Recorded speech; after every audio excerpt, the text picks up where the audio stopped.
Let's quickly define it. What is bioelectricity? Bioelectricity refers to the ability of cells and other biological components to communicate in electrical networks. So they exploit the physics of electric processes in the world to do several things: to process information, and to, more importantly, to serve as a kind of cognitive glue to bind parts together into a larger whole. Just like the reason that you and I are more than just a pile of our neurons. Right, we have hopes and dreams and memories and preferences that our individual neurons don't have. And what underlies all of that is the electrical network that enables the collective to process information that no individual part can process.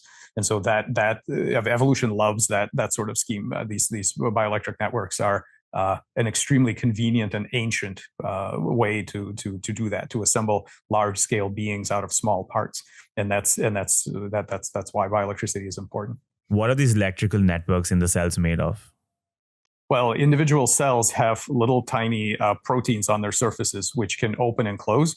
And they open and close to let in charges, so things like potassium and chloride and sodium and things like that. And when these charges go in and out and they become unbalanced, there ends up being a voltage gradient, like a little battery, a difference across the membrane.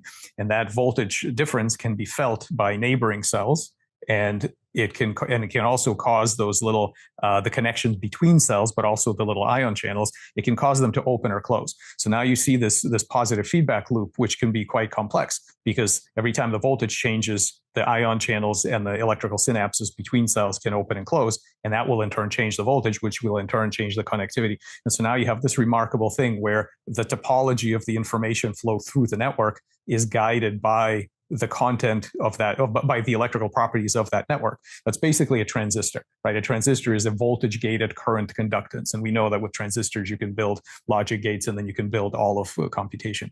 So this is what cells have. They have the ability to it's really a magical thing where the content of the thoughts of the system manipulate the system itself. It's that mind-body. You end up with this mind-body interface. How can information have a physical effect in the world? This is it right here. You're seeing it as soon as you've made cells connected by, for example, voltage-gated ion channels. You now see that the information patterns that they process now affect the system, the structure of the system, and the way that it will process information in the future. So that means learning, that means decision making, potentially, that means all the cognitive steps, maybe.